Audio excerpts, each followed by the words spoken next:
All right.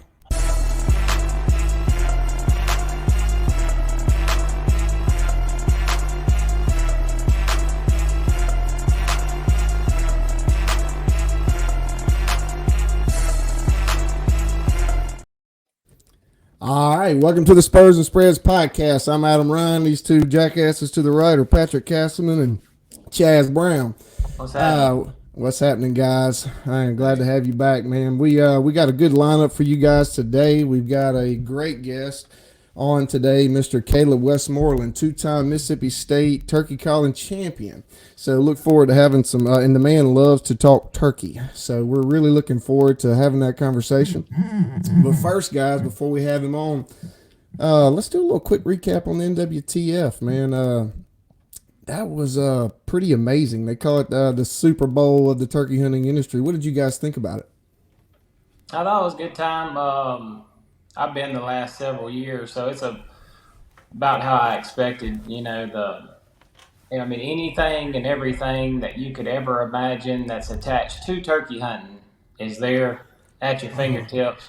I enjoyed it, but I knew what to expect. I knew we were kind of in for a time. It's so much. It's so overwhelming just to try to see everything. It's just crazy. Yeah, it's kind of crazy. You just be walking down, and here comes, Michael Waddell's right there. Yeah. Like I don't get really starstruck very often, at all. But and then I think and then here comes Dave Owens' brother, and I'm like, that's Dave Owens' brother. I was telling my wife, I was like, that's kind of like Justin Timberlake's brother showing up. Like you'd be for me, like Yeah. I was like a little kid. I was like, I gotta go talk to those guys. It was like Eric Warlick and Hunter Lemoyne was there too. They're two guys that hunt with Pinotti. Got to talk with them for a little while, or with Dave Owens. Man, that was a pretty good conversation. What'd you think, Patty?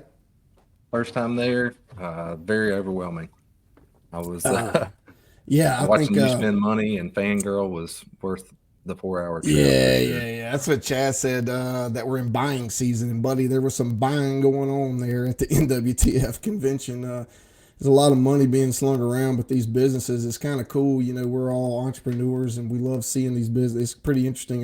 We got to talk with a lot of them and learn how they work. I really liked the conversation we had with that Hunt 49 guy. I thought, with the people, the guy actually reached out to me. Seems like a really great guy. We're going to try to have him on in the future, but that was an app that was pretty interesting. I thought you all kind of played around. It's like a Hunt 49 is the name of the app. You go on, you click on it, and it tells you all the ins and outs, the bag limits, all the legal things that you need. So for those that are liking to go all over the country and do all the hitting every state thing, Even the links to buy the tags. Yeah, even the links to buy it. It can get pretty complicated. Right through it.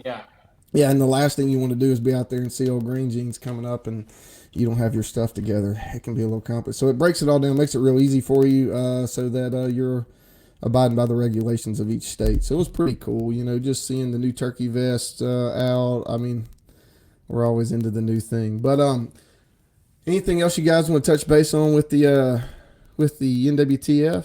Anything else that just popped out to you real quick? There's a lot, but let's go and get him on. Let's go ahead and get. We'll do that. We're gonna do that. We'll do that in just a second. We're gonna do one more quick little thing before we do. We've got this group text called the Spurs, and I don't know what that is. The Spurs. Happy birthday, Chief. Happy birthday, Chaz. That must have been. Oh yeah. There you go. We got Spurs and Spreads and Snakes chat, right, guys? Is that right? Yeah. Yeah. Okay. And the snakes, we like to call it the snakes, and basically, who are the snakes? Well, those are our wives. Why do we call them that? Well, I've got a theory on it. They're beautiful. We have three of the prettiest wives in the state of Mississippi and Alabama, right? Yep, absolutely agree. Is that what you'd say? Absolutely. But they're a little scary, too, like a snake, and you got to be brave to handle them, just like a snake handler. So we're able to take that on. But we got some great content for the podcast on the snakes group text, and I just wanted to show that. For those that are listening, I'm going to describe this picture real quick. We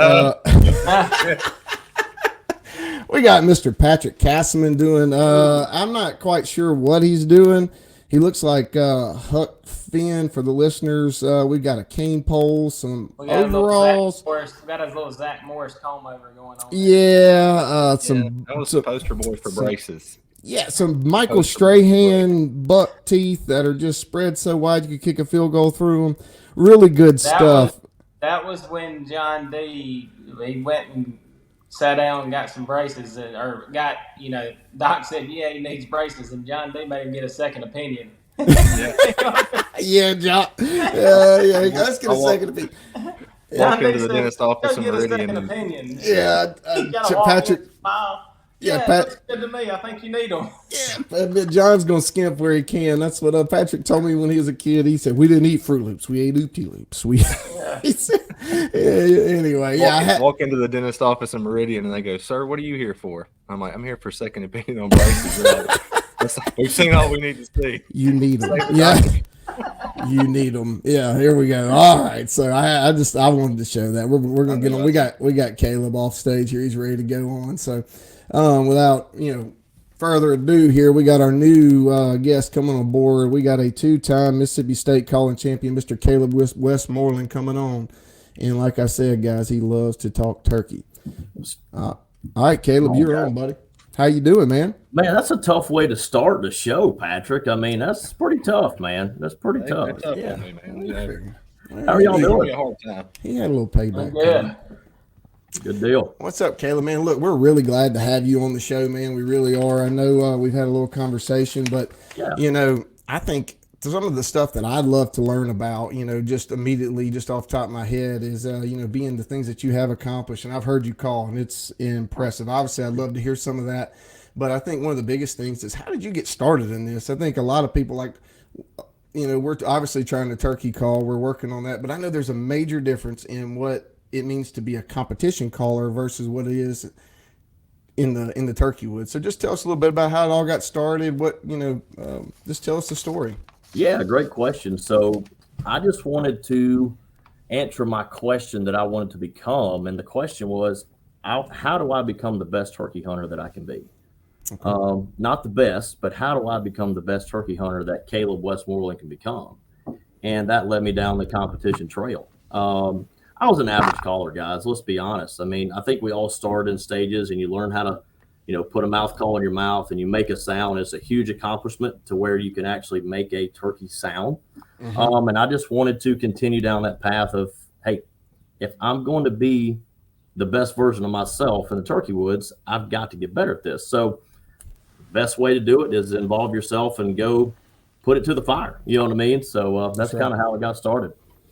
That's right. So, obviously a lot of getting going. I mean, there's probably a lot of practice hours that come into play, like before. And tell me a little bit about the structure of the competitions. Like, does it start off with like a local comp, and then you go into regional comp or state, and then gradually working your way up to state, and then potentially going up to the NWTF Great question. So the NWTF, we just got through with, which was phenomenal, by the way. Mm-hmm. That is the Super Bowl of calling too, not only just for the convention side, but that is the biggest calling competition in the world is NWTF. And to get to that point, just, you have to go through your state and your local calling competitions to get there. So what I did is, hey, I know nothing about this. I want to get better. I reached out to a couple people that I knew that were involved with the competitions. And the first thing you do is you enter a hunter competition, which is essentially the requirements are you cannot have won any event ever. So we would qualify for that, guys. Yeah. So anybody qualifies for that. So once you win that event, then you can move on. So I thought it was a great way to, hey, I'm not going to get smoked by a Matt Van Sice or a Dave Owen, you know what I'm saying, and get embarrassed. And it just kind of progressed from there. And I had so much help along the way, guys. We'll talk about turkey hunting mentors, but I had turkey calling mentors. And they took me under their wing, just a dumb redneck guy that knew nothing about calling, to be able to go and, progress. And it was a lot of fun. And it's allowed me to meet Preston Pittman, Dave Owens, Matt Van Sice, all these guys that I would never had access to. Yeah. Now I do, because of the calling bond, for sure. That's awesome. Look at Adam. He got real quiet when you said Dave Owens. He's like, Dave Owens. I'm like Dave Owens in I'm like person. a Dave Yep. Owens. Caleb, how old are you now? How old am I? I'm 30 on the nose, my friend. So 30. And how? So what age was that when you first started climbing the ladder there? Let's see. Looking at that trophy wall. About 2016, 2015. So about 5 years, give or take. Now, did you have people pushing you? Like, would you take a buddy that turkey hunts? Do you have a buddy that kind of pushed you along the way? Said, "Man, you ought to go try this," or did you just get to Absolutely Adam Ryan in it and just get ate up with it, and then end up at the NWTF one? You know, a little both. So, my turkey hunting mentor is the same guy that's working with Patrick, Kevin. Phenomenal guy. He's one of the best woodsmen I've ever been around, of knowing the turkey, studying the turkey. So I was trained by him in the turkey woods, but I had a guy named Philip Hewitt, who is from Tuscaloosa, Alabama, and I got to know him through duck hunting in the Mississippi Delta. Long story short, we both hunted turkeys, and when you meet a turkey hunter, it's you immediately go to that subject. It's just the way it is. And he was all about calling. He was involved in turkey calling competitions at the time, and I said, I'll just lean on this guy. And no joke, I probably sent him videos every day of me calling for about a year. And what he would do is he'd tell me to do a plain yelp of a hen. I'd send it to him and said, no, that ain't gonna work. Try again. You need this, you need that, you need more front end yelp, you need more back end or whatever. And I just started on this journey to where I felt comfortable entering a competition. So that's how it all started. I may start sending you videos, Caleb. He said it sounds like Adam. Yeah, that's what I said. I may start sending you videos, Caleb. Yeah, I mean, I ask everybody, look, how hard do you want to be judged? I'll be a nice guy, or I'll be a guy that's going to be on your butt. But how good do you want to be? I like direct confrontation. You're going to get a bunch of texts from Adam, a bunch of videos about midnight tonight. What do you think, man?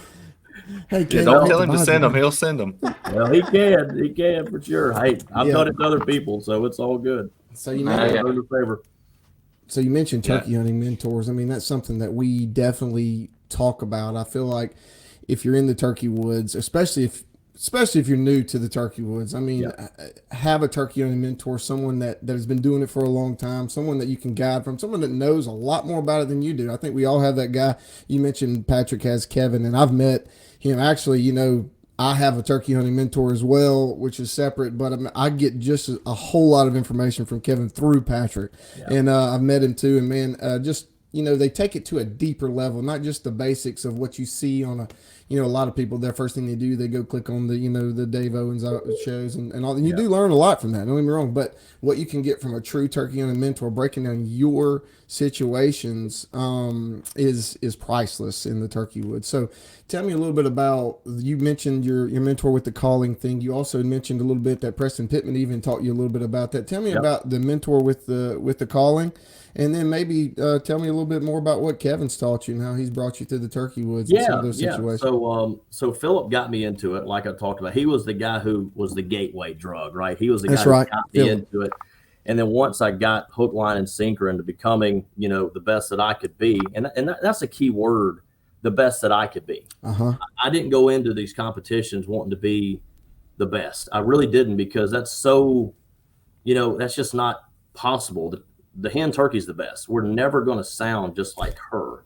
No offense to anybody on this podcast, including myself. I can tell if you're a hen or a human in 2 seconds. It's just, it is what it is. When she goes to yelping, guys, we know it. It's like, man, there she is. You know what I mean? It's just no comparison. And I wanted to, go down that path. So long story short, I got to win my first Mississippi State calling championship, 2016, 2017, somewhere in there. And Preston was at the event. And my dumb self, I just walked up, after I won the competition, said, man, I'd love to meet you. Hello, how you doing? And he just took me under his wing just like that, and awesome, got his cell phone number and spent many hours with him. He's just that kind of guy. I know he comes off as funny and goofy, but the guy he knows more about turkeys than I'll probably ever know. I mean, it's different when I work an 8 to 5 job. I'm a regional sales manager. And when you are in the office all day and people are out hunting all day. It's just the wisdom and experience you get from hunting, like a Preston. He's in that outdoor industry that you can't replicate or duplicate. So I learned real quick, I need to lean on these guys while I'm in the office, and while I'm thinking about turkeys, I need to be reaching out to these guys to, hone my craft essentially. So that's how it worked out. And then on the Kevin side, on the hunting, the guys just, if you've been around Kevin Drew, you know that he's all about the turkey first and foremost, and about his faith and family and helping anybody. Like Patrick, he didn't have to help you. That was the last thing he should have done on a hunting club, is to take somebody under his wing. You know what I mean? But he did it, to be able to share that with him. And the story with Kevin is, he used to work for my dad a long time ago. We had a commercial duck hunting lodge about 20 years ago in Mississippi Delta. Mm-hmm. And he came aboard and ran a ministry for us, and now it's formed into what we know as Fathers in the Field now, kind of that role. But I already had a passion as a young age to turkey hunt, but I knew nothing about it. And my dad is one of the best guys on this planet. Loves his family, loves to hunt and fish, but he was a turkey hunter. He didn't really know how to kill turkeys, and a lot of people don't. So when I met Kevin, it was like, holy smokes, to be able to learn from him and be able to get under his wing and, hey, sit down, or, hey, you can't wear plastic pants to turkey hunt in, you just have these waterproof pants, and I would be so loud walking behind him. He's a sound freak. Okay. If you make one noise, the hunt's over. So, yeah. That was good for me to be able to, learn from a guy who has done it for a long time, for sure. Hey, Caleb, tell me about that the Mississippi state champion. You said it was in 2016 or whatever. Tell me about how many callers are there. Just the average hunter, the average hunter never does even picture themselves there. But all of a sudden, you're walking in the doors and you're going against how many people, and how many, I guess, cuts did you have to go through to get there? Great question. So on that one, there was about 15 or 20 people in the state division.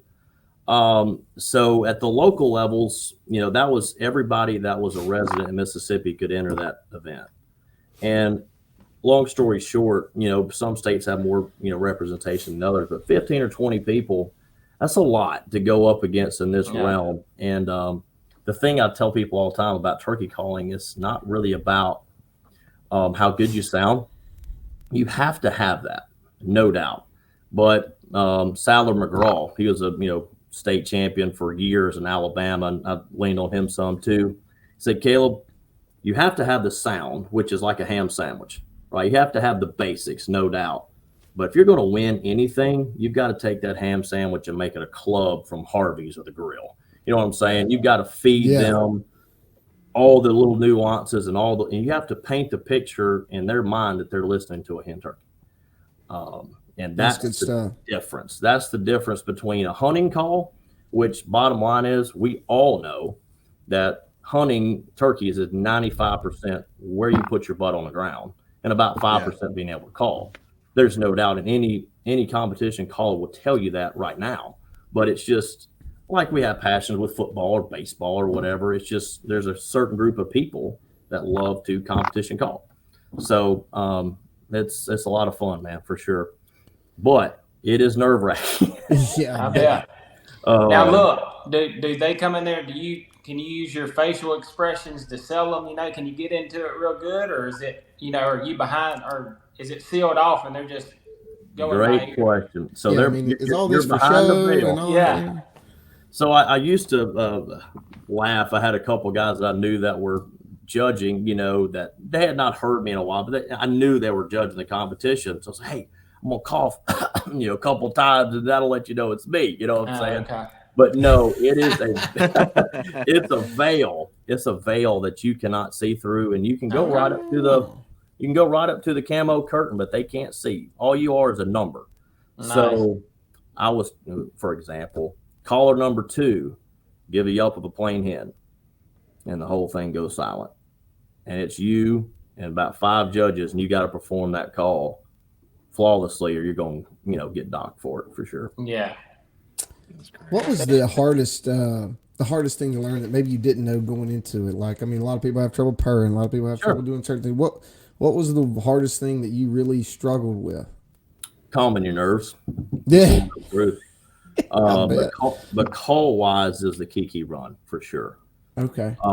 Because that call, if you think about it, Yelp, most people can understand, the basics of how to Yelp if you work on it a little bit, right? Mm-hmm. Down here in the South, we don't fall hunt really. So I'd never heard a lot of, I'd heard some in the woods deer hunting a kiki run every now and then, but I wasn't actively hunting turkeys in the fall. Yeah. So number one, being able to kind of nail that down besides YouTube, the couple clips I had of kiki runs. Yeah. And then the actual mechanics of it, you have to have a totally different call. So this is a ghost cut. I don't know if y'all can see that or not. I don't know where I'm at, but there you are right there. Yeah. The little ghost cut. It's got a wide open in the middle. Okay. So to make a kiki run, you got to scream at it high and then break it off. And you need that open space to do it.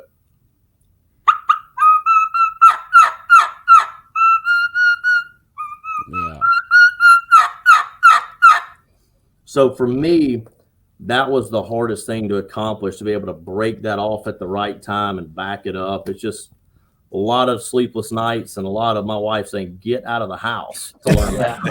I bet. I've already been kicked out of my house. I have to go in the truck. My wife's like, only time I get to practice is on the way to work. I don't get. Yeah, he doesn't go to work very often either. Oh God! What I hear.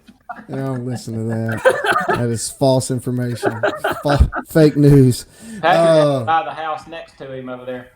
Yeah, I had to set up shop somewhere else. Patrick's is in the turkey shack today. Turkey den.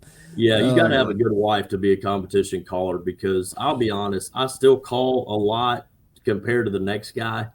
But I got out of the competition world when I had kids, man, because, your whole life changes. We all know that. But that was one thing I was going to ask, like what's life look for you now in the competition world? Is it you thinking about jumping back in? Is there any plans in the future? If my kids want to do it, I will. For me, I mean, I don't want to sound arrogant or prideful, but I accomplished what I wanted to. Yeah, I got to a level to where, okay, I'm, as good as I'm going to get on these calls. And I've kind of learned what bottom line is. There's a lot of figuring out what call works for you.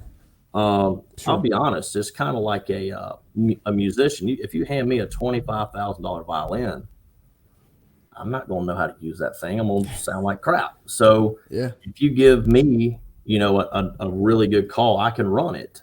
Vice versa. If you give me a crappy call, I'm not going to be able to run it. It's just, you have to marriage of how you blow your call or how you run your call to your style, if that makes sense. Yeah, look, I find like it's not often that I can just throw a mouth call in and just be able to run it the way I want to. I don't know. I have to bend it the right way. I got to get it just right.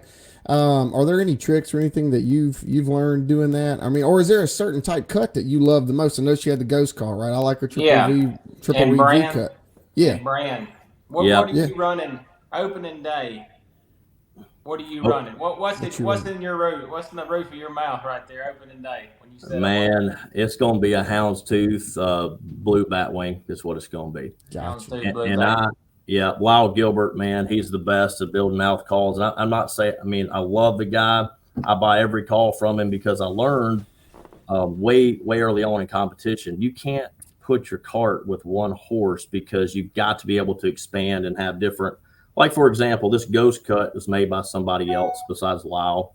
Actually, Dave Owens, by the way. I got that right here. Yeah, the little purple ghost cut. Yeah, I got the gray ghost cut. Right? Yeah. So I wanted to be able to use the calls that I needed, you know what I'm saying, to perform the task at hand. But for a hunting call, Lyle Gilbert, houndstooth, KB hen, blue batwing. Now pot calls, that's a totally different subject. Yeah. But mouth yelpers, the biggest thing is find one you like, and then have that company be able to replicate it. I've had a lot of times where I found a call that, man, I love this thing. I go buy 2 or 3 more, and they sound totally different. Yeah, I've been Yeah, there. why Yeah. is that? Is it the tension on some of them, or higher or lower? I mean, Yeah, it's to be real. I'm gonna shoot you straight. It's quality control. yeah, okay, You've got to be able to have it on the competition press, which Lyle does build all those on the competition press, one at a time. And you have to be able to spec them out because 1,000 this way or 1,000 this way, back tension, read spacing. makes I sense. built calls for a long time, and I finally said, screw it, because I looked into the so- mouth call thing. I was like, boy, this looks like it would be a challenge. Yeah. Don't, Adam. No. Don't do it. No. You'll have scissors, and there'll be thousands of them around the I have office tinkered. over there. Just to hit on the football topic for a minute, Caleb is not only in the top 1% of turkey callers, he's in the top 1% of Alabama fans because he did in fact read with his own eyes that Nick Saban had stepped away. Not many Bama fans. Well, we're going to take a moment of pause there, for the greatest to ever do it. Man, that broke my heart, dude. Well, so a little bit on that. I went to the Rose Bowl, and I really didn't want to go. It was almost like, man, so you know how it goes. Well, Patrick, you don't know anything about this since the Urban Meyer days, but anyways, when you go to the playoffs, Patrick, playoffs, it's a 14 thing. It's going to be a 12 Playoffs. now. Playoffs. You were trying to figure out, hey, do I want to spend all this money and go to Pasadena? All right. And then turn around if you win and go to Houston. So it's almost like, man, what do we do? And long story short, we got 2 flights out there on Delta on points. I travel enough to make that happen. So we went out there, saw the game, lost. Obviously, we know what happened. So to be able to say I watched Saban's last game, that was pretty cool for me. Oh, yeah. That's awesome. That is. We clown on Bama all the fans- time. Go ahead. Bama Sorry. fans are in another sport. There's another sport called baseball, and there's this town in Nebraska called Omaha. Okay. That was my little stab back at the playoff thing. Chaz is a Mississippi State Bulldog, so he doesn't know anything about college football titles. Yeah. I don't know about the college football titles, but I do know about tradition in baseball in Omaha. That's a I know fact. about that. Florida's But been let me there say just this, as many let me times update as you to what State has. I heard on the Bama radio today. I wake up in the mornings and I leave it on 94.5, love it. so I listen to Mac and Cube in the mornings in football season. Yep. And then round recruiting time, and all that good stuff. Well, I was picking up my daughter from daycare the other day, and it takes me about 30 minutes to pick her up and get home. And they've got a specialist on Paul Feinbaum. I listen to Feinbaum, and God bless you. he's talking about that Coach DeBoer is a temporary fix, and that Saban's coming back in 3 years. And Yeah. Hey, Denial. They're in denial. it's bad. So I turn it up, and I turn it up. I'm like, this guy is sold on it, and he's selling all the Feinbaum listeners on this theory. Oh, Hey, just geez. let him go. Let him go. So- It's over. It was a beautiful thing for 17 years, but it's gone. You know what I'm saying? No doubt. We just can't quite around Birmingham She's gone, right buddy. now. We're having a tough time right now Yeah. accepting that. It's rough. So my little brother, I've lived it, man. I lived when Jackie Sherrill was kicking our butt in the early '90s, 2000s, and when we saw, I remember that. So when we lived these 17 years, especially the old guys, like my dad's age, 65. Hey, man, we knew how good this was, but these younger guys that have coming up, like don't have a born clue. around 2000, they had no clue. Poor Coach About DeBoer. this. You know what I'm saying? Yeah. Like, they are fixing to roast him. And all these people, they got ESPN put out the line for next year today on over-under wins. What is it? They're at 9.5, okay? So you got the world. It's split right down there. You got the world. That's the thing. And I have not heard an Alabama call-in yet that says it's going under. You know what I'm saying? No. It is going under. Yeah. You gotta Are they give going to the be able to guy a handle chance. it He if he lost has half the a? team. You know what I'm saying? Like, they don't understand. They don't remember them years, Caleb. They don't. Are they going to be able to handle it if he has a 9-win season? Are they going to be able to take it? Nine 9, they might be able to build some momentum. I'm concerned if they even get in the playoffs, they'll still be 9 may unhappy. get you in the playoffs this year, though. 9-3 in the SEC. 9 will. 3 might get you in. Well, what's that number, Caleb? What's enough? Enough is there's not going to be enough. I like that though. Even though I hate on them, I absolutely like that. I pity and seriously, I pity Kalen DeBoer. I've always said you want to be the guy after the guy that replaces the guy. So in my perfect world, truthfully, I would have gone actually internal. I would have hired the defensive coordinator or the OC. I hate to do this. Put him on the chopping block, a sacrificial lamb. Hey, we're going to go 2 years, and we're going to hire a guy to fix this. Yeah. The thing, not a really good coach. The thing that's so confusing is Nick Saban fired Kevin Steele 2 weeks before. You see what I'm saying? So that option wasn't there. Yeah, because he thought he was coaching. He thought he was coaching up until that day. He was interviewing a wide receivers coach. Yep. And it just hit him. He said, I'm done. You know what I'm saying? So everybody went, he's had crazy. 2 succession plans in place that failed. All right. Steve Sarkisian was a succession plan, without a doubt. He was the guy. He was going to be the guy. And when Texas calls, let's be honest. I mean, especially in the NIL world, are you kidding me? You got to go. I truly thought that man, no, heck no. Now, I love Lane Kiffin? Yes, I thought he's unbelievable, but he, long story short, he burned too many bridges at Alabama for that to ever happen, and that's all I'm gonna say about that. But it ain't gonna happen. The morning after it went down, I'm from Mississippi. All my Ole Miss buddies, they're thinking, oh, yeah, Kiffin's gone. And I remember listening to Greg McElroy on the radio that morning. He said, shut it down. He's not going nowhere. There's like some big thing that went on out there that only, Bammer Nation knows, very few. And if you know that he's not coming back. Yeah. Right now, he's not coming back. What's crazy, small world, like Pete Golding. Adam and Chaz played football with Pete Golding at Delta State. Cool. Our boy Pete. Yeah. Right. Pete was a succession plan for a little while, but then Bama Nation wasn't he real kind of fond lost of the Bama Nation, along the way. He just won some SEC championships and national championships, but he apparently wasn't good enough for Bama Nation. Yeah, they didn't like him. They didn't like him. I don't know what the deal was with Pete Golding. He had a bad rap for whatever reason, and I think it was just one of those things. Dude, we played 2 unbelievable offenses, and just got smoked. You know what I'm saying? The LSU game comes to mind with Joe Burrow.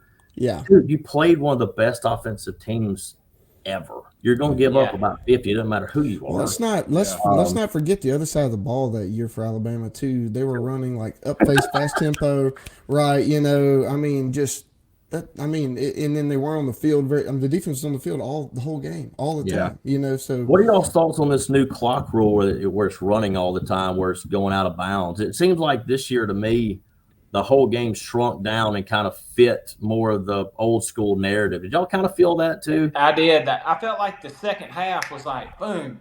You come out from half. It's like it's a normal game, then all of a sudden you snap it, and you're 5 minutes to go in the fourth. You know what I'm saying? That's what I felt like watching it. I did too. Yeah. It sucks playing from behind that way, though. Yes. Yeah. Playing from behind, you're watching as a fan. If we kick an onside kick, maybe you got all these hopes and dreams of coming back, but clock running like that. God bless Bama loved it though this year. Some guys were the comeback kids. Yes, sir. Oh, crazy. Yeah. Well, look, Caleb, sorry, we dove deep into the we start talking college football and things they start popping off quick. Yeah. Well, I know you came on here to talk turkey. That's right, Spud. We are a hunting and sports podcast. That's kind of our niche. That's what we're different on, so this is what we love to talk about. You can tell there's a lot of passion behind both of them, but absolutely. There was one question I had before I wanted you to go to. There's 2 more. One of them definitely is like to switch back to turkey just for a second. Some of the things that you learned in the competition stuff, how did it translate to the turkey woods, and what situations? Are there anything that you learned, I guess, from from the competition world that transitioned into the turkey woods that you're able to utilize, or you're able to use to kill more turkeys, not just, it sounds good to a judge. What's the difference in those two things? Right. So it is separate, right? It's you're trying to please man instead of the turkey, right? In the competition world. But I don't care who you are or how you hunt, you will never tell me that sounding more realistic is not better. Gotcha. Yes, it is what it is, right? And I think you can get away with more calling, in my opinion, if you're realistic. So let's go back and, wind the clock back to the old school guys. The guy where, hey, you had to go sit down in a hardwood bottom and you call every 30 minutes twice. You know what I'm talking about. Yeah.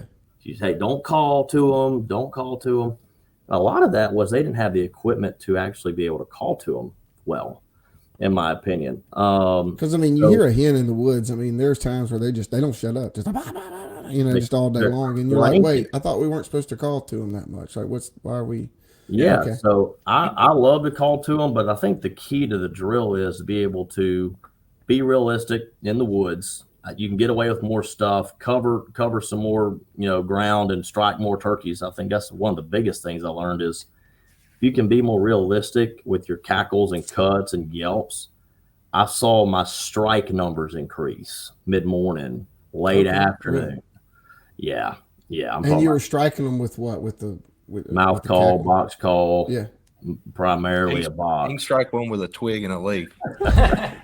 Patrick said he could get this piece of paper right here and make a turkey sound with. Yes, being a championship caller like you are, with the mouth call, you go to the competition, you do the mouth call. How quick are you to swap to, what'd you say, a box or a slate? What were you saying? What's your second go-to?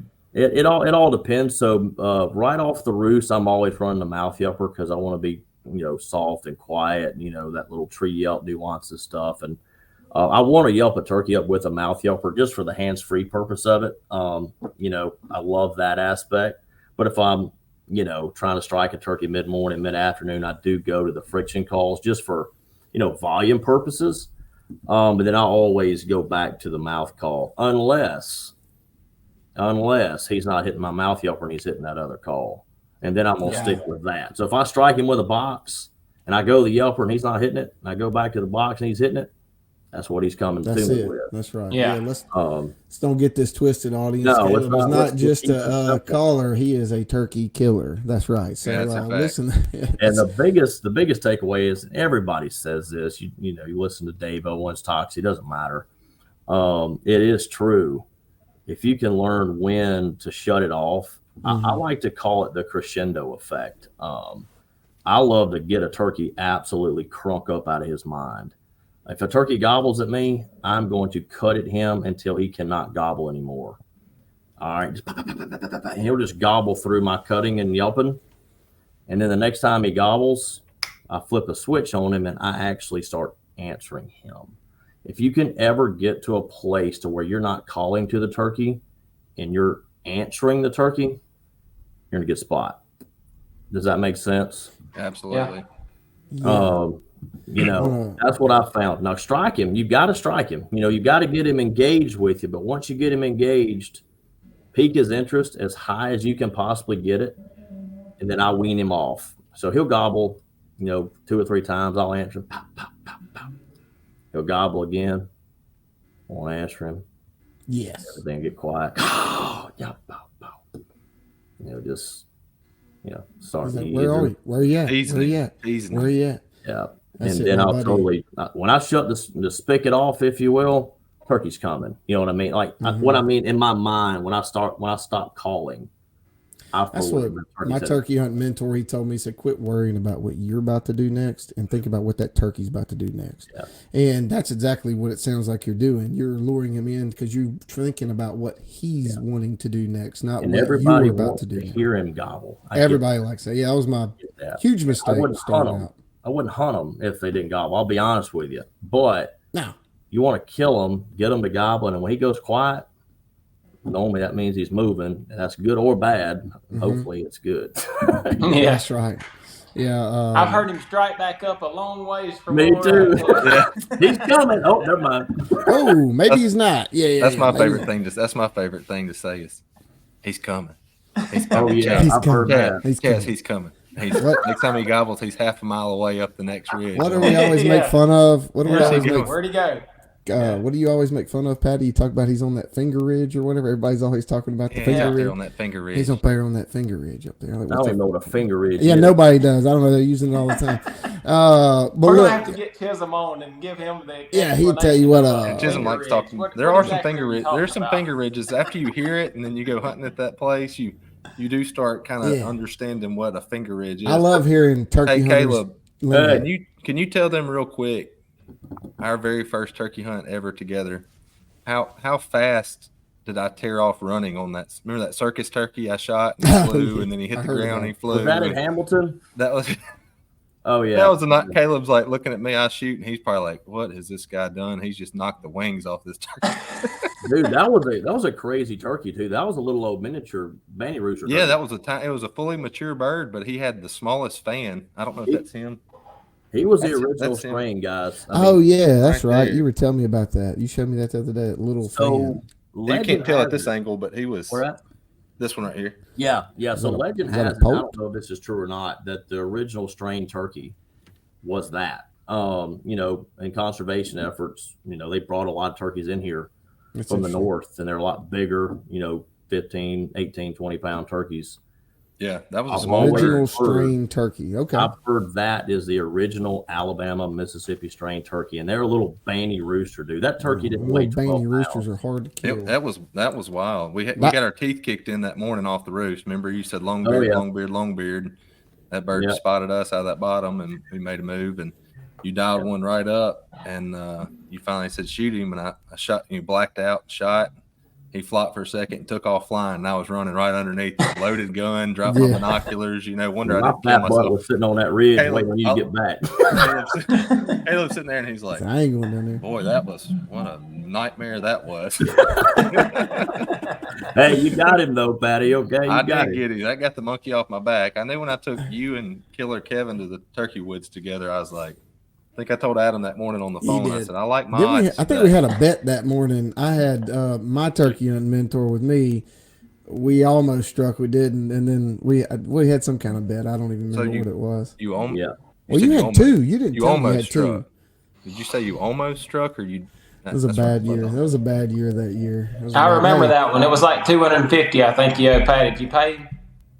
It was like 4 boxes of Apex. Hey, before we go, I almost forgot, guys. Caleb, before we let you, I know your time's important, dude. We don't want to take all your time, but I almost forgot. Like Patrick's told me about the wedding day turkey. So if you talk about how much we're obsessed with turkey hunting, okay, well, this is a prime example, and we feel you, brother. I'm gonna go ahead and show the quick video, real quick, of the wedding day turkey. Well. It's wedding day, April the 8th. Can't wait to marry you, Caitlin, but had some unfinished business to take care of first. There he is. And for those listening, he's got a turkey over his shoulder. Yeah. For those listening, he's got a turkey hanging over his shoulder the day before his wedding. But tell us a little bit about the whole process through that. That was wedding day, wasn't it? Yeah, that was wedding day. I need the thought process explained on how you thought it was okay to go kill the turkey that morning. How did you sell it? I'll tell you how I got the okay, because I didn't ask. So long story short, love my wife. She is one of the most, she's beautiful. One wonderful lady. Can't do life without her. That's number one. Number two is I told her when we first, thought about getting married, and it's real simple. Can't get married on Alabama football weekends because my dad will not be there. It's just I need him there, and my brot's not going to be there. That's important. And so I kind of need them there. And then when I get married in turkey season, it's just that simple. We'll get married in summer, spring, whatever. She said, okay, that's fine. No problem. We agreed to those terms. So the monkey wrench, though, was her sister, Abby, her younger sister, got engaged the summer before we got married and set a wedding date of June, of 2017. Okay. All right. So I got a little nervous about that. Hey, how is Caitlin going to like her younger sister get married before her? I kind of had that in the back of my mind. and went to the mailbox at my apartment. And a couple months later, and we did get engaged that fall. So after we got engaged in the fall, I got a little letter in the mail addressed to me. It's okay. Save the date for Mr. Caleb Westmoreland and Miss Caitlin Jenkins, April 8th, 2017. That's how I figured out when I was getting That's married. how you found out when your wedding date was? She knew I was going to raise 10 pages of crap, you know. So, That's not telling anyways, it's April, whatever. and she said, "Look, I've got the venue covered. We're going to get married at your mom and dad's house on the back. It's going to be great. Family, friend wedding. Got you covered." It's okay. And I did tell her, "Hey, I'm going hunting that morning." "No, you can't because we're going to have pictures." And so I'm going that We're morning. going hunting. And it was me and my dad, and my brother, and I did put in parameters. I was going to be out by 9 or whatever, but Sure. I did yelp up a turkey that morning, and my dad and brother did too. So I Oh, walked no up. kidding. Oh Nice. yeah. So I walked up to the wedding venue, and the first part of my wedding video is me in full camo with that turkey over my shoulder. I threw it down. Dude, that's We can great, start it man. Yeah, that's for 3 hunters who love it or passionate about it. We get it. We got you. I think that's awesome, man. That's a really cool story. It was the wedding. a lot of fun, and you know, Yeah. it was one of those things that I was hunting 10 minutes behind the wedding venue, so it wasn't like I was off. You know, Yeah, well, like you Yeah. took off 2 hours down the road. Adam would have took out to Texas. Adam would have been in Texas next week. I had it timed down. I'll be back. I'll be back by If 4:30. would you have left that turkey gobbling if you hadn't struck him by 9? Let's just be real now. No. Hey, you know, the wedding was at sunset that afternoon, so they gave me ample amount of time for flexibility. Okay. Yeah. That's right. Well, Caleb, look, man, thank you for coming on, man. We really appreciate your time. No joke, man. I really enjoyed the conversation, man. I love hearing about it. We look forward to having you back on another time. So, man, I can't probably during Alabama football time. Yeah, I really can't wait to get an Alabama perspective on that. So, Caleb, I need your record. I need your. Oh, yeah, what y'all record. got, what you Prediction. got Bama going this year? 10 Vegas got 9.5. So there we go. He's going over 9.5. the man 10 said and 10-2. Over 10 and 2. 9.5. So You and hey, every other last thing, y'all forgot a big important program. You're right. I did. All right. Patrick, knock it out. This is your deal. Tell us about the turkey vest. Go for it. About the what? The turkey vest. Top 4 things. Top 4 things in my turkey vest? Tell him, Caleb, what are the top 4 things that you got in your turkey vest? If you got 4 things that you got to do, I can't ask and him. what are the top 4 things that you're taking in your turkey vest? You got to have them. That's a good question. Only 4. Only Well, 4. number 1, I don't care. Mouth yelper. I'll go. I gotta have it. Gotta have mouth yelper. Can I group gloves and face masks together? Yeah. Yeah. Yeah, that's not part of the turkey vest. That's kind of that's in That's there. your out. All right. Thermocell, Yeah, Yep. 100%. without a doubt. Not I thought going about to that small yesterday. bottles without that. Mm-mm. And number 4 is dude wipes. If I can have them 4 things, I'm good. Toilet paper, dude wipes, I'm good. Yeah. You good. All right. Well, there you have it. Caleb's top 4 things. All right, man. Thank you, Look, guys. we really appreciate you coming on. Like I said, man, we look forward to talking to you. Appreciate more it, in the Caleb. future, man. All right, Caleb. Thank you, brother. Yeah, later, buddy. All Dude. right, man. And all right, he got off. All right. Hey, that was good. Good conversation. I enjoyed the Alabama back and forth. That was pretty good stuff, man. I didn't realize he was as in deep as he was. Oh, he's deep. Yeah. He's wish- an Alabama fan. I wish we could have. If I'd have got to y'all first, I'd have bet you that he picked him at 10 and 2. I'd have bet you that. It's all of them. 10 and 2. That's where they're stopping. Now they won 11 this past year. They're gonna stop at 10 and 2 this year. What's gonna happen 8 if and they 4. win 7, 8 and 4? Okay, Chaz got the under 9.5. I can't say anything because I'm a little concerned about my team right now. I told y'all the other day that Brian Kelly at LSU came up and said that this spring they're going to have to put some offensive linemen on the defensive line just for the sake of numbers this spring. I'm a little concerned. Now I'm feeling pretty good about our recruiting. I think that's a mind game. You're not LSU and don't have that, linemen. Part of me does think that. I hope you're right. Part of me does. The portal was going to open again, right? Before the season. Yeah. Yeah. That's to set them up for that. They are thin there, but he's trying to put some footage out there to where, hey, we need D linemen. You know what I'm saying? We need D linemen. We need DBs. Yeah, that's exactly right. So, hey, don't talk to me about feeling bad. Have you seen Florida's football schedule this year? Oh, we meant to with go the head through coach. Yes. The head coach, I think, is a great fit. I think he's got the right. He's building this thing for long term, but he's going to build it for somebody else. He's building. It's going to be. He's on a short term deal. Do you think that Florida? I think Florida's over under 5.5.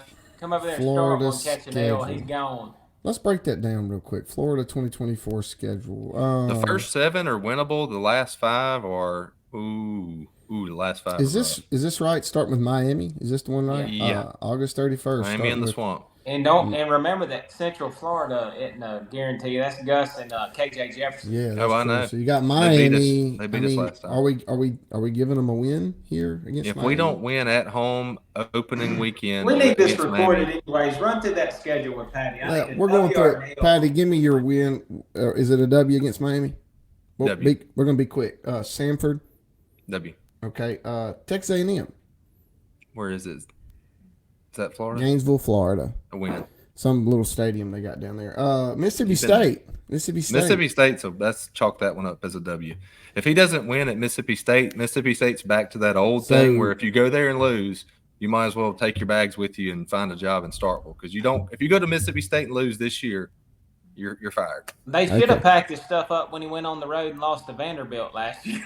With AR-15. That was 2 years ago. Years ago, first year. It was a tough game. No defense. Let's give him Vandy. Oh, okay, it was away, Chad. All right, so you got him 4-0. Yeah. Okay, now the big one. Gus Malzahn in the swamp. That's a win. That dump down there, Central Florida. That's a win. It's a W. All right, we're 5-0 now. Mm-hmm. And now this is where it starts Knoxville, Tennessee. I think it got a little hairy already, but Knoxville, Tennessee. How are we feeling about facing the Volunteers in Knoxville? October 12th. I've got to have them at 5-1 there. They're either going to beat Tennessee and lose to the Aggies. Tennessee's tough on the road, even though we have Tennessee's number. I think we're 5-1 halfway through the season. We can't back up to the Aggies. I'm just giving you the record. We're keeping a total record, wins and losses. 5-1 Kentucky. All right, let's be quick. Kentucky. Kentucky's on the road? No, Gainesville. 6-1. Georgia, that's a loss. 6-2. Texas.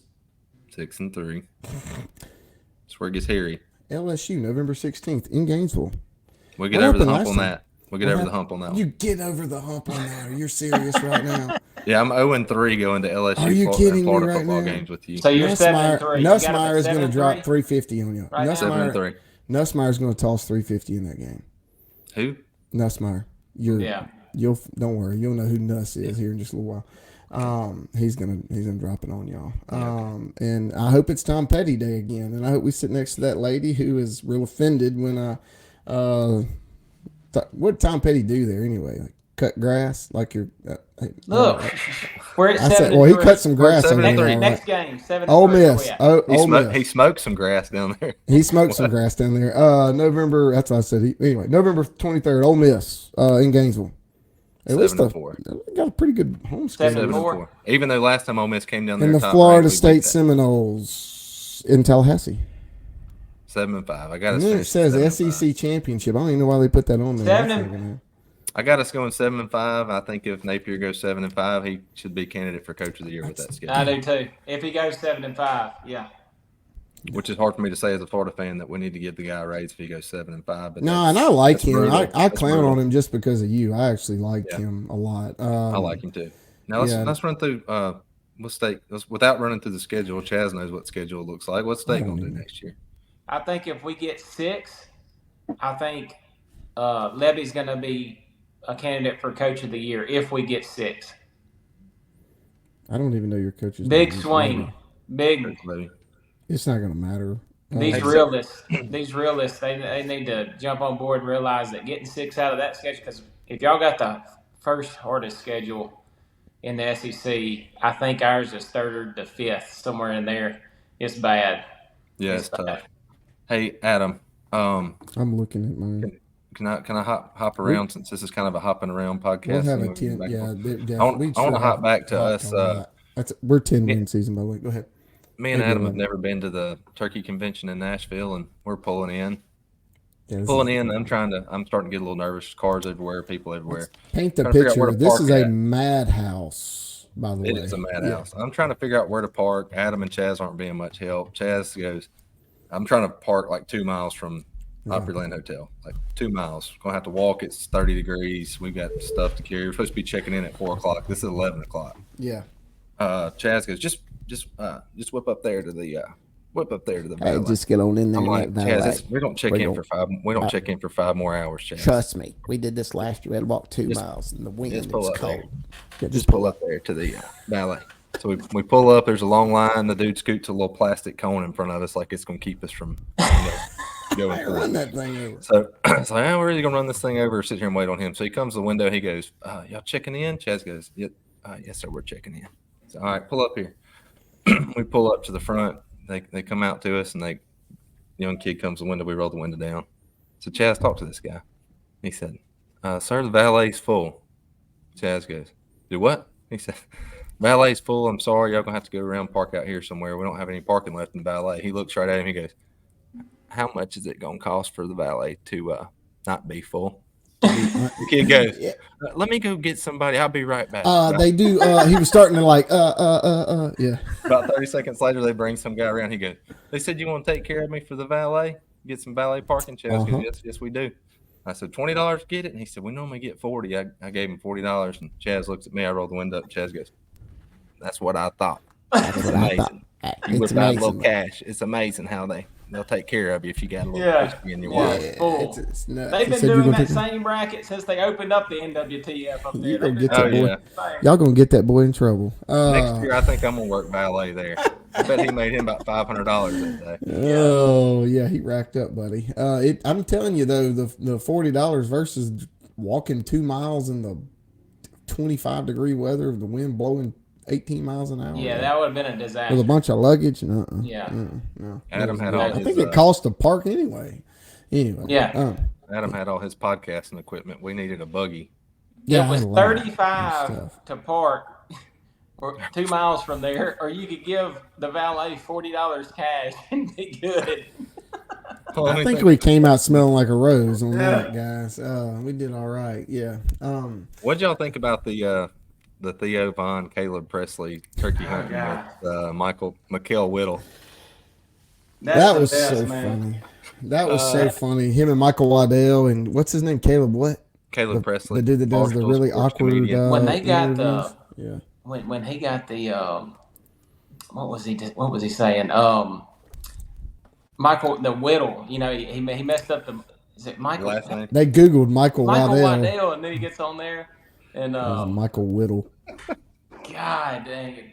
That's not Michael Waddell. That's Michael Whittle. Mikael Whittle. Mikael Whittle. That's and then right. They had ODE, on them. This old guy, and of course we can all relate because you always got an old guy around. It's like it's a land manager. Go out there and get them gobblers. He said, "There's some dude named DE up there that was telling us about where we're gonna go on out there and get them gobblers around that bend." This guy sitting there like, "What?" Caleb guy said, when I normally shoot, I have earplugs, and I asked Waddell, he was like, "Do I need?" He's like, "No, you're good." He shoots, and he just drops the gun. That's right. He's like, it was he shoots it, and he's just like, boom. He's just like.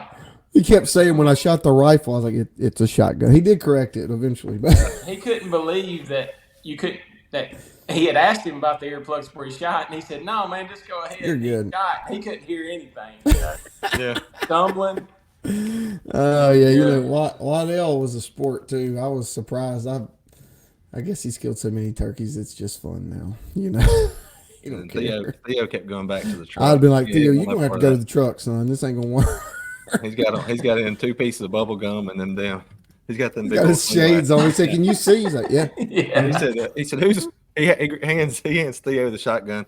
It's loaded. Theo gets it and he goes, "Who's on the other team?" And he grabs the gun from him like, "It's just us. There's nobody on the other team." Who's on the other team? He's like, "Do I just shoot?" He's like, and then when they get out of the truck, he's handing Theo the gun. He's like, "Here you go." And then he tries like 3 times. Theo's just sitting there chewing gum. He's like, "Okay." Do you want to shoot it? He's like, do I shoot now? No, you don't shoot now. Wandale's like, I'll get it. Yeah, Just give me that gun back. That's funny. Yeah, that was good stuff, man. Renee doesn't think it's funny. I try to get her to watch it because she likes Theo, but I guess she's so sick of turkey hunting already that she can't even stand to partake in anything. I think summer's already getting tired of turkey season. It hadn't even started yet. Not even March. I haven't even done anything. I need to go do something. I haven't done anything. We just ran up to Nashville. Besides, leaving. minute. Oh, that's a common guy situation, right? We decide on Friday we're just going to take off and go to the NWTF convention, and all of a Adam sudden had baseball practice Friday in I Jackson. had baseball practice, and right after baseball practice, I had a 7-year-old birthday party at the sports zone over here where we jumped all on jumpers. And at about 7:45, I was able to close shop. Now carry all the ice chest down, all that stuff. This is work now. They knew all that stuff. And all right, babe, love you, kiss, love the kids. Wynn's crying his eyes out because he wants to go. I really wanted him to go, but he couldn't this time. And then got in the truck, drove to Caledonia, Mississippi, which was when I got there 10:30, and then we got in the truck and drove all the way to about 45 minutes to Nashville around 2:30. We got there about 2:30 after a little pit stop at I've never been more in fear of my life than I was eating Waffle House in Decatur, Alabama. Yeah, that was a good spot. I guess I've never been sober in a Waffle House before. Yeah. 1:30 in the morning on a Friday night, and you're like, The All-Star Special. That was a kid. That was good, guys. And of course, I knew that Adam would be rushing me the next day as soon as I found out that y'all hadn't arrived all the way there yet, and y'all wanted to meet up. So I get off the phone with Adam. What's your GPS say? Getting the hotel. What's I'm your like, ETA? an hour and 15 minutes. I looked at it and it said that. And he said, all right, well, floorboarded. I said, okay. Well, I was cruising about 80, so I bumped it all the way down to about 70. The rest of the way, just to piss Adam off, just so I get there. I bump it down. Adam calls me. Where are you at? I said, I'm about 30 minutes out. What? I figured you'd be here by then. I was like, oh, no. Cruising. Well, you must have told the waitress at Cracker Barrel where you were at because she waited 30 damn minutes to bring me a water. 30 minutes to bring me my coffee. Well, I ain't never got good service at a Cracker Barrel. And then we did the paper, rock, scissors for the bill. Chaz lost. That was good. Lindsay's going to be upset about this. You do this ward thing, like, He cheated. 1, 2, 3. Let's do it right now. Ready? You got your head up there. You're supposed to, shoot, and you go 1, Paper, 2, rock, and you scissors, look shoot. down, and you look what mine was, and then you put out a sheet. Yeah. It's all right. You lost, Chaz. It's okay. the ward thing. See, Maybe next time. We have to quit playing that at the car lot with Ward because he would always cheat. Yeah, he did a little last second. If he needed paper, he would go. Yeah. Last second. He'd take it from rock to paper last second and just be like, hey, you rooked me. We're not 12. Yeah. He'd try and get Adam, tell us about Buc-ee's. That's a very nice bathroom in Buc-ee's. Yeah. I tell you what, guys, there's 5 stars. I've never been to a restroom that is nice as Buc-ee's. They've got, you got your own room. I mean, it's as big as, it's big. It's big as a bedroom. And then you got, they got stuff you can clean the toilet off with if you need to, hand sanitizer right there. Everything is pretty nice. Do the old fake hand wash when you're leaving the bathroom. Yeah, I was like, yeah, I don't do that. That might be your thing.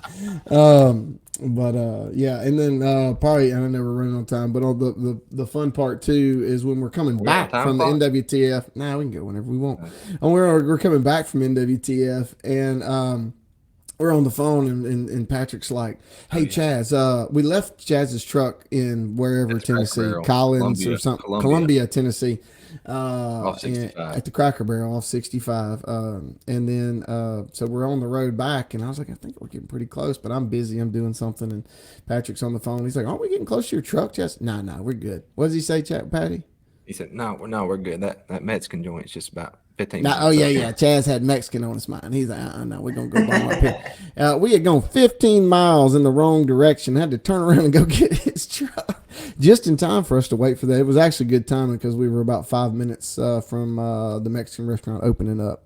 So it worked out nicely. And it was just your average microwave cheesy nachos. That place pretty good. I enjoyed mine, even though they gave me cheese enchiladas instead of chicken enchiladas. I never had a cheese enchilada. Now I might be open to cheese enchiladas. And nobody told me they weren't going to serve margaritas until 12. Who doesn't do that? I mean, what kind of place is I'll that? never get to a Mexican restaurant early ever again. That's Alabama for you. Anyway, guys, anything else y'all want to cover before we're about an hour and 4 in here? You have a therapy session lined up for? We got any more Adam? therapy? Do what? The therapy session for Adam today? No, he's been okay. He's staying enthused. You know, he got down a little bit when the people that he worked with 10 years ago didn't share That's not what happened. Man, you know what gets me is that these guys just aren't sharing our stuff. And I said, so our social media coordinator contacted me and wanted to know why we didn't get more likes and shares. What are you talking about, Adam? I said, we just came up with this podcast 3 days ago. Oh, I forgot, guys. Having a freaking meltdown that some goober didn't like your stuff, like the share. And I was like, what are you talking about? It's been 3 days. I'm so glad we I can can just see put 2 years and not get enough likes for 3 days. I'm so glad we can take our phone conversations and make them public. That's good. He goes, hey, I just had to talk Adam off the ledge. I said, what are you talking about? Are you in your feelings right now? What are you doing? Yeah.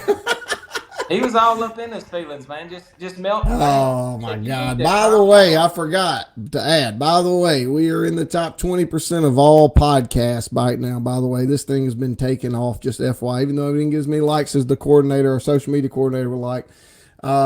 We have been taking off with this thing. This thing has been rolling. So we've picked up a lot of ground. I think going to the NWTF thing was a big deal, but man, people have been listening to this thing, and I read some numbers and it says we're in the top 20% of all new podcasts. So man, good job, guys. I guess we're doing something right. Yeah. Right. All right. Keep going. Keep rolling. And until next time, guys. We've got a big guest lined up for the next episode. That is next episode before I say that. So we've got the turkey man himself, king of the 10-inch beard, Mr. Eddie Salter, coming on the show next week. Really looking forward to that. I can't wait to pick his brain and talk a little turkey. So anything you got, guys, before we go? Oh, we got a hand up. What we got, Patrick? Can I speak for a second? Yes, sir. And hit my mute button. Okay. Can I have some credit for today's guest, please? I'm sorry. Yeah. Patrick Castman brought on our great guest today, Caleb, and we didn't even recap with that conversation. Sorry, the audience is probably like, good Lord, we're leaving or not? We're all over the place. Yeah. Look, this is us. This is an informal thing. This is what we like to do. This is how we operate, too. We're a little ADD. It is what it is. But Caleb, man, I like getting down and talking to him about what the hardest thing is and how he moved that to the thing. You can tell he's a turkey guy, man. He really is. And then the video with the wedding bird, that's classic. Yeah, that was he knows how to talk to him now.